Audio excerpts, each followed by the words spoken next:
Ah, insensitivity to sample size.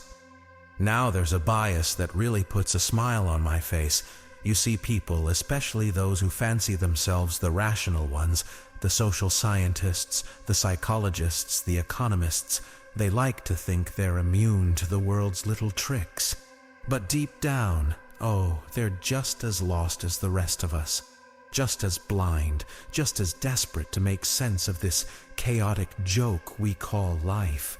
And nothing shows off their ignorance more beautifully than their inability to grasp just how small, how insignificant their precious data really is.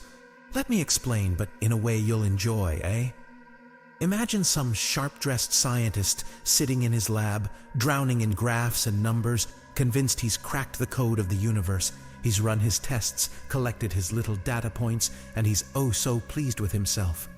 "The data shows a trend," he proclaims. "I have statistical significance." Ha! Statistical significance. Such a grand phrase for such a tiny slice of reality.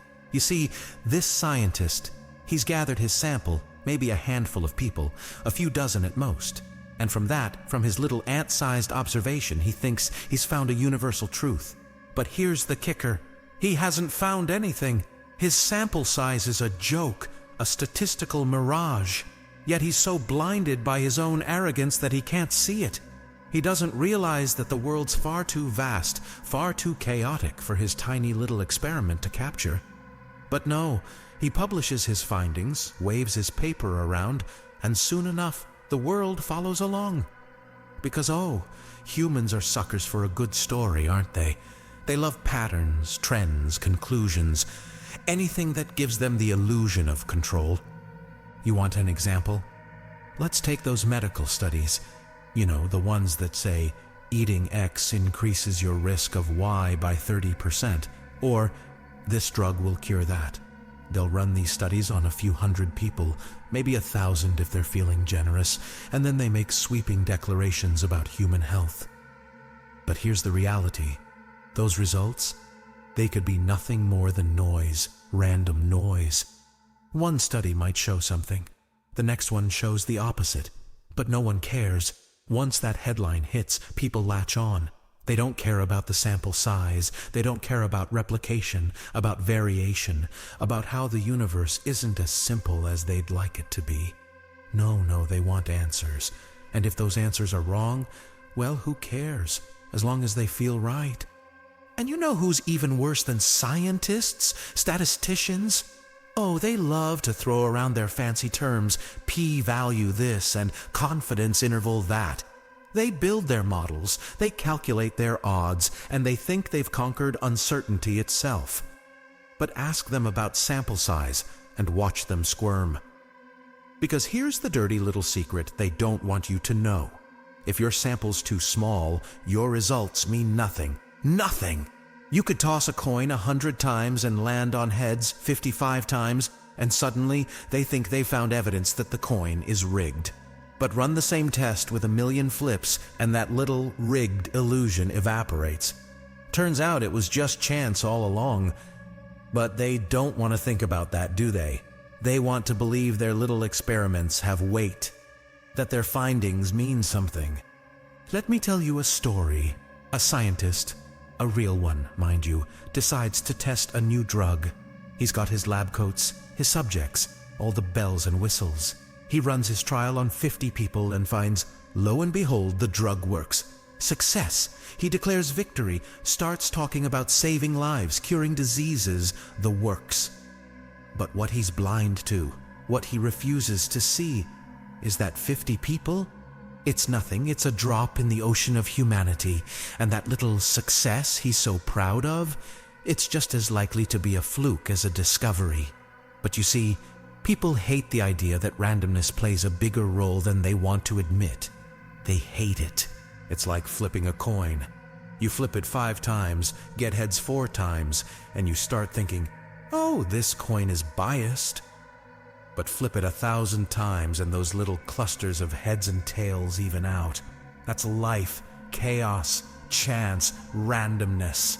But humans, oh, they cling to their tiny samples, convince themselves they've found order in the mess, They're like children, trying to piece together the universe from a puzzle that's missing half its pieces. Now, let's not forget about those experts in economics, shall we? Ha! They look at a few years of data, a few points on a graph, and suddenly they think they can predict the rise and fall of nations. "The market's going to crash!" they scream, or "This stock is bound to go up." They base these grand predictions on tiny windows of data, as if the economy, with its billions of moving parts, is some kind of predictable machine. They ignore the fact that sometimes, most of the time really, it's just dumb luck. And when the market doesn't do what they expect, they scramble for excuses. "We didn't have enough information," they'll say, or "there were external factors we didn't account for." Sure. Just keep moving the goalposts, keep pretending you've got it all figured out. And then there are the psychologists. They're some of the worst offenders. They'll run a study on, 20 undergrads in a university somewhere, ask them a few questions about their feelings, and then declare they've uncovered the mysteries of the human mind. People are more likely to act selfishly in X situation, or humans prefer Y over Z in times of stress.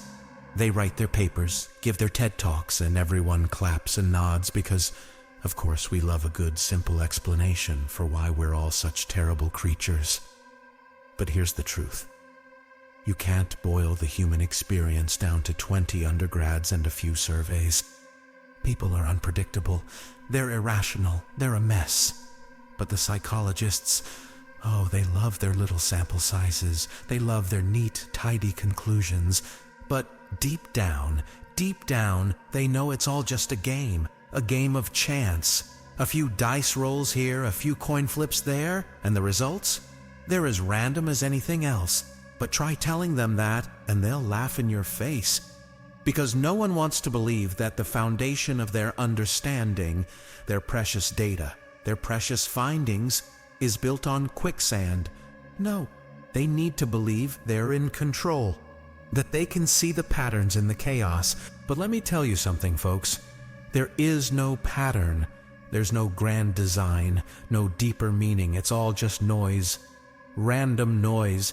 And the more you rely on tiny samples, the more you delude yourself into thinking you've found the truth. But the truth, the truth is as slippery as a greased pig at a carnival. You think you've got it, but it always slips away. So, here's the punchline. You'll keep fooling yourselves. You'll keep running your little studies, gathering your little samples, and pretending you've figured it all out. And the world will keep laughing at you. Because you don't see the big picture. You never have. You never will.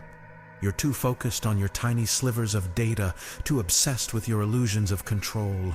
And in the end, you're just another fool, grasping at straws, trying to make sense of a world that doesn't care about your conclusions. Because life doesn't care about sample size. It's a cruel, indifferent joke.